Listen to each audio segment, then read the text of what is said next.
लंगर खिलाने वाली चुड़ैल। सभी गांव वाले अपने अपने घरों में आराम से सो रहे होते हैं। रात में एक चुड़ैल हवा में उड़ती हुई गांव के अंदर आती है और जोर जोर से हंसने लगती है। चुड़ैल के हंसने की आवाज सुनकर सभी गांव वाले अपने अपने घर की खिड़कियों से झांकने लगते हैं और वो देखते हैं कि एक चुड़ैल गांव में आकर खाना बना रही है। ये देखकर पुष्पा नाम की एक औरत अपने पति शंभू से कहती है, शंभू, ये हमारे गांव में चुड़ैल कहाँ से आ गई और ये इतनी रात को गांव के अंदर इतना सारा खाना क्यों बना रही है? पता नहीं पुष्पा, मुझे तो कुछ समझ ही नहीं आ रहा। शंभू, हम शहर में ही ठीक थे। हम बेकार में ही इन गर्मियों की छुट्टियों में गांव में माँ और पापा से मिलने के लिए आ गए। पर पुष्पा, इस साल गांव में आना भी तो जरूरी था। कितने साल हो चुके हैं माँ और पापा से मिले हुए, और वैसे भी मुझे थोड़ी ना पता था कि इस गांव में किसी चुड़ैल का साया आ चुका है। वे दोनों आपस में बात कर ही रहे होते हैं कि तभी पुष्पा की सास आशा वहाँ पर आ जाती है और घर की खिड़कियों को बंद करके उन दोनों से बोलती है, अरे मेरे बच्चों, ये तुम दोनों क्या कर रहे हो? इतने सालों बाद तुम दोनों मुझसे यहाँ मिलने आए हो और तुम हो कि इतनी रात को उस चुड़ैल को देख रहे हो। जानते हो ना, गांव के बाहर चुड़ैल आई हुई है। अगर उसने तुम दोनों को देख लिया तो मुझे डर है कि तुम दोनों को कहीं मार ही न डाले। माँ जी, आज से पहले तो हमारे गांव में कभी कोई चुड़ैल नहीं थी, फिर ये चुड़ैल कहाँ से आ गई? और अगर गांव में किसी चुड़ैल का साया था तो आपने हमें पहले क्यों नहीं बताया? पर बहू, मुझे और गांव वालों को नहीं पता था कि ये चुड़ैल कहाँ से आई। आज से पहले हम गांव वालों ने इस चुड़ैल को कभी नहीं देखा। ये आज पहली बार इस गांव में आई है। अब पता नहीं ये चुड़ैल क्या करेगी। अब इसी तरह से सभी गांव वाले अपने अपने घरों में चुड़ैल से बचने के लिए छुप जाते हैं। वहीं चुड़ैल अपना खाना बनाकर खुद से बोलती है, मेरा लंगर तैयार हो गया। अब मुझे बस इन सभी गांव वालों को बाहर बुलाना होगा ताकि ये सब आकर मेरा लंगर खाएं। और अगर किसी ने मेरा लंगर नहीं खाया तो वो जान से जाएगा। इतना बोलकर चुड़ैल हवा में उड़ने लगती है और एक एक करके सभी घरों का दरवाजा खटखटाती है, परंतु कोई भी अपना दरवाजा नहीं खोलता। ये सब देखकर चुड़ैल का गुस्सा और बढ़ जाता है और वो अपनी शक्तियों से मौसम का रुख बदल देती है। अब तेज हवाएं चलने लगती है और बिजलियां गरीब लोगों के ऊपर गिरने लगती है। साथ ही चुड़ैल सभी गाँव वालों को धमकाते हुए बोलती है, गाँव वालों, अगर अब भी तुम लोगों ने अपने घरों से बाहर निकलकर मेरा लंगर नहीं खाया तो मैं एक एक करके तुम सभी गांव वालों को मौत के घाट उतार दूंगी। चुड़ैल की धमकी सुनकर सभी गांव वाले एक एक करके अपने घरों से बाहर निकलने लगते हैं और लाइन में खड़े हो जाते हैं। जिसके बाद चुड़ैल सभी को अपना लंगर खिलाती है और सभी को लंगर देते हुए सभी गाँव वालों से बोलती है, खाओ, मेरा लंगर खाओ, मुझे बहुत अच्छा लग रहा है आज। अब तुम में से कुछ लोग मर जाएंगे और फिर मैं उनकी लाशों को अपने साथ ले जाऊंगी। और एक बात याद रखना, मैं कल फिर इसी वक्त आऊंगी और इस बार मुझे तुम लोगों को बुलाना ना पड़े। तुम सबके सब खुद ब खुद मेरा लंगर खाने के लिए खड़े हो जाना, समझे? चुड़ैल की बातें सुनकर सभी गांव वाले बहुत डरते हैं और वे सभी चुप होकर लंगर खा रहे होते हैं और चुड़ैल को देख रहे होते हैं। परंतु जब चुड़ैल को अपनी बातों का जवाब नहीं मिलता तो वो चिल्लाने लगती है। जिसके बाद गांव का एक आदमी चुड़ैल से बोलता है, तुम चिंता मत करो, हम सब कल तुम्हारा लंगर खाने के लिए यहाँ उपस्थित हो जाएंगे। गांव वालों की बात सुनकर चुड़ैल बहुत खुश हो जाती है। तभी गांव के कुछ आदमियों के मुंह से खून निकलने लगता है। उनके मुंह से निकलता खून देखकर चुड़ैल अपने एक बर्तन में उनका खून जमा कर लेती है। जिसके बाद वो लोग कुछ ही समय में मर जाते हैं। मर गए बेचारे मेरा लंगर खाकर। अब मैं इनकी लाश को अपने साथ ले जाऊंगी। जिसके बाद चुड़ैल उनकी लाशों को अपने साथ लेकर चली जाती है और अगली रात फिर से आकर वो सभी गांव वालों को अपने हाथों से लंगर खिलाती है और उसमें से फिर कुछ लोग मारे जाते हैं। ये सिलसिला कुछ इसी तरह से शुरू हो जाता है और अब चुड़ैल हमेशा गांव में आती और जबरदस्ती गांव वालों को अपना लंगर खिलाती। लंगर खाने की वजह से हमेशा कुछ लोग मारे जाते। अब सभी गाँव वाले लंगर खिलाने वाले चुड़ैल से परेशान हो जाते हैं और एक दिन सभी गाँव वाले इकट्ठे होकर आपस में बातें करते हैं। गाँव वालों, इस चुड़ैल का आतंक तो धीरे धीरे बढ़ता ही जा रहा है। पहले दिन हमारे गांव से 5 लोगों की मौत हुई, दूसरे दिन 10। धीरे धीरे मौत का सिलसिला यूं ही बढ़ता रहेगा और वो चुड़ैल हर रात आती है और जबरदस्ती हमें अपना लंगर खिलाती है। आखिर कब तक हम उस चुड़ैल का जुल्म सहेंगे? अब हम सबको चुड़ैल का सामना करना होगा। तुम बिल्कुल सही कह रही हो पुष्पा बहन। अब हमें इस चुड़ैल से सिर्फ पहाड़ी वाले बाबा ही बचा सकते हैं, परंतु वो पहाड़ों के ऊपर रहते हैं। हम गांव वाले उन तक इतनी आसानी से नहीं पहुंच सकते। जब तक हम उस बाबा के पास पहुंचेंगे तब तक शाम हो जाएगी और रात को वो चुड़ैल एक बार फिर से हमारे गांव में आ जाएगी। और अगर उसने एक भी इंसान गांव में कम देखा तो न जाने वो हम गांव वालों के साथ क्या करेगी। मेरे पास एक प्लान है। अगर हम गांव वाले उस चुड़ैल के जाने के साथ ही पहाड़ी वाले बाबा के पास जाएं, तो हम अगली रात जब चुड़ैल आएगी तो उससे पहले अपने पहाड़ी वाले बाबा को ला सकते हैं। हमें एक बार प्रयास तो करना ही चाहिए। अब सभी गांव वाले पुष्पा की बात से सहमत हो जाते हैं और रात को चुड़ैल के आने का इंतजार करते हैं। रात को जैसे ही चुड़ैल आती है और अपना लंगर गांव वालों को खिलाकर कुछ लाश अपने साथ लेकर जाती है, वैसे ही चुड़ैल के जाते ही कुछ गांव वाले भी वहां से पहाड़ी वाले बाबा को लेने के लिए निकल जाते हैं। और अगली रात जब चुड़ैल गांव के अंदर आती है तो उससे कुछ देर पहले ही गांव वाले अपने साथ बाबा को लेकर आ जाते हैं।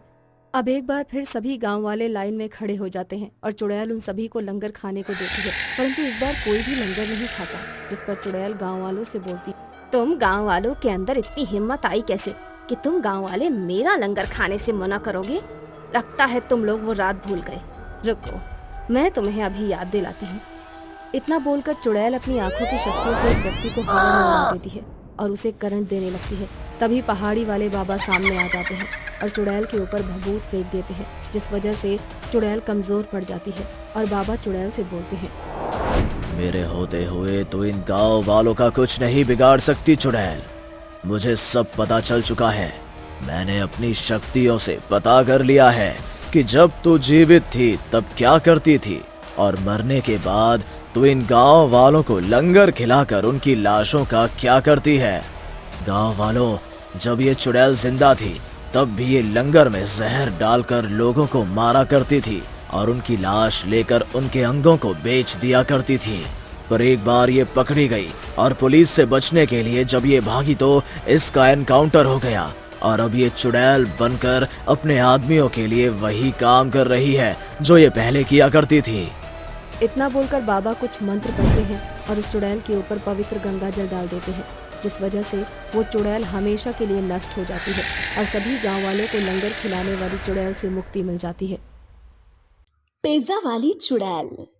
आजमगढ़ नाम के एक छोटे से गांव में भोला नाम का एक व्यक्ति शराब पीते हुए जंगल के रास्ते से अपने घर जा रहा होता है कि तभी उसे किसी के हंसने की आवाज सुनाई देती है। चुड़ैल की आवाज सुनकर भोला वहीं रुक जाता है और डरते हुए बोलता है, कौन है ये? कौन हंस रहा है? भोला के इतना बोलते ही एक हाथ उसकी ओर बढ़ता है, उसके सर पर उसे चांटा मारने लगता है। भोला के हाथ से उसकी शराब की बोतल नीचे गिर जाती है और भोला बोलता है, अरे भाई, कौन है जो मुझे इस तरह से छुप छुप कर मार रहा है? देखो, तुम जो भी हो मेरे सामने आ जाओ, वरना अच्छा नहीं होगा। मैं बता रहा हूँ, अगर मुझे पता चल गया कि तुम कौन हो तो मैं तुम्हें छोड़ूंगा नहीं। भोला के इतना बोलते ही चुड़ैल उसके सामने आ जाती है। अपने सामने चुड़ैल को देख भोला के होश उड़ जाते हैं। वो डरते हुए चुड़ैल से बोलता है, अरे बाप रे बाप, चुड़ैल! इतना बोलकर भोला वहाँ से भागने लगता है कि तभी चुड़ैल उसके पैर पकड़ लेती है और भोला नीचे गिर जाता है। अरे चुड़ैल, मुझे छोड़ दे। मैंने तेरा क्या बिगाड़ा है? मुझे जाने दे। तूने मेरा कुछ नहीं बिगाड़ा, पर तू अपनी बेटी से जरा भी प्यार नहीं करता और इसीलिए मैं तुझे यहाँ इसी बात की सजा देने आई हूँ। अरे नालायक चुड़ैल, तुझे ये बात किसने कही कि मैं अपनी बेटी से प्यार नहीं करता? अरे मैं अपनी बेटी से बहुत प्यार करता हूँ। अब मुझे जाने दे, मेरी बेटी मेरा इंतजार कर रही है। झूठ, फिर से झूठ। अगर तू अपनी बेटी से प्यार करता तो उसके लिए पिज्जा लेकर जाता।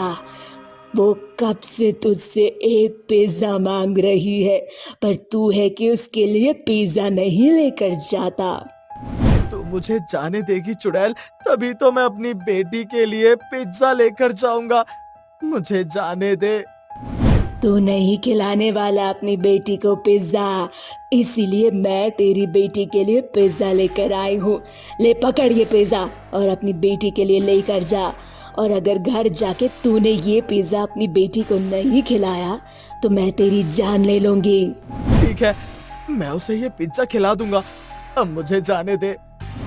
पिज्जा खिलाना ही नहीं बल्कि तुझे उसके लिए पिज्जा मशीन भी ला कर देनी होगी, ताकि तेरी बेटी अपना पिज्जा बनाने का सपना पूरा कर सके। ठीक है पिज्जा वाली चुड़ैल, मैं वो सब करूंगा जो तुम मुझसे बोलोगी, बस अब तुम मुझे जाने दो। इतना बोलकर भोला आंख बंद करके उससे अपनी जान की भीख मांगने लगता है।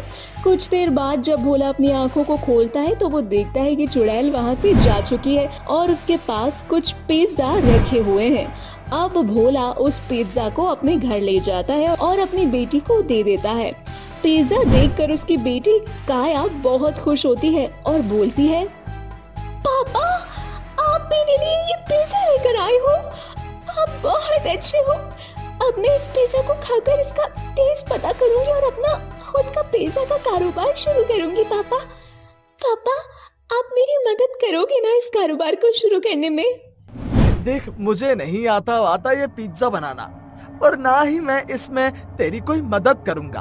उस चुड़ैल के कहने पर मैं तेरे लिए उससे ये पिज्जा लेकर आया, और उसी चुड़ैल की वजह से मैं तुझे पिज्जा बनाने वाली मशीन भी लाकर दे दूंगा। पर मैं तेरे साथ बैठकर ये पिज्जा नहीं बनाने वाला, समझी? अब भाग यहाँ से। पापा पिज्जा मत बनाना, पिज्जा बनाने का काम तो मैं और माँ कर लेंगे। आप बस इन पिज्जा को हमारे कस्टमर्स तक पहुँचा देना ना। क्या बोला तूने? तू और तेरी माँ ये पिज्जा बनाओगे? अरे तू भूल गई है क्या कि तेरी माँ मर चुकी है और उसकी मौत की जिम्मेदार कोई और नहीं बल्कि तू है। तेरी वजह से तेरी माँ की जान गई है। भोला काया को भला बुरा बोल ही रहा होता है कि तभी वो चुड़ैल पिज्जा का सामान लेकर उसके सामने आ जाती है। अपने सामने एक बार फिर से उसी चुड़ैल को देखकर भोला की बोलती बंद हो जाती है और चुड़ैल भोला से बोलती है, लगता है तुझे अपनी जान प्यारी नहीं है। समझाया था ना मैंने तुझे, पर लगता है तुझे मेरी बात समझ नहीं आई। मुझे माफ कर दो, मुझसे गलती हो गई।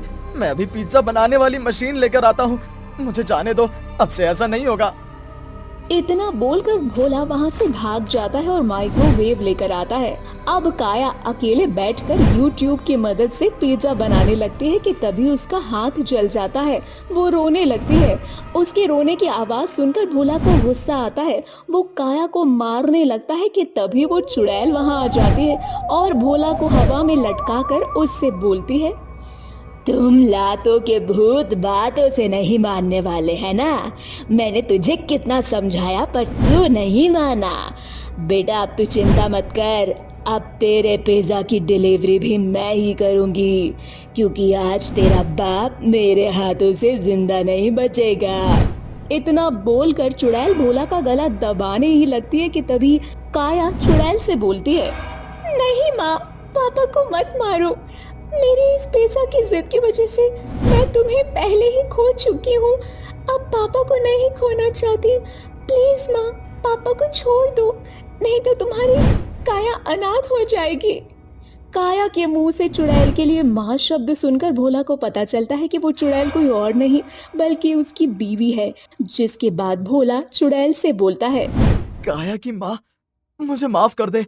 तूने मरने के बाद भी काया की जिद पूरी करी और मुझे मेरे हाथों से पिज्जा खिलवाया, और आज उसका सपना पूरा करने में लगी है, और मैं जिंदा होने के बाद भी कुछ नहीं कर रहा। अपने शराबी पति को माफ कर दे। अगर तुम्हें अपनी गलतियों का सच में एहसास हो चुका है तो तुम हमारी बेटी के सपनों को पूरा करोगे। नहीं माँ, अब मुझे कोई पिज्जा का कारोबार नहीं करना। आज मेरी वजह से आपकी जान चली गई। ना मैं उस दिन पिज्जा की जिद करती, ना ही आप मेरे लिए पिज्जा लेने जाती, ना ही आपका एक्सीडेंट होता और ना ही आप मुझे और पापा को छोड़कर जाती। ये सब कुछ इस पिज्जा की वजह से ही हुआ है। आज इसी पिज्जा की वजह से आप एक चुड़ैल बन गई है माँ। नहीं बेटा, ये सब कुछ तेरी वजह से नहीं बल्कि मेरी वजह से हुआ है। अगर मैं अपने पैसे शराब पर न खर्च करके उसे दिन रात तेरी माँ के इलाज में लगा देता तो तेरे लिए पिज्जा लेकर आ जाता, तो आज हमारा खुशहाल परिवार होता। पर बेटा, मैंने जो गलती पहले कर दी है मैं उसे दोबारा नहीं दोहराऊंगा। जिसके बाद भोला अपनी बीवी और बच्चों की पिज्जा बनाने में मदद करता है। अब चुड़ैल और काया पिज्जा बनाते हैं और भोला उसे अपने ग्राहकों तक पहुंचाता है। इसी तरह से काया का पिज्जा का कारोबार चल पड़ता है, जिसके बाद उस चुड़ैल की आत्मा को शांति मिल जाती है और वो हमेशा के लिए अपने पति और बेटे की जिंदगी से चली जाती है। और अब काया अपने पिता के साथ अपने पिज्जा का कारोबार संभालने लगती है।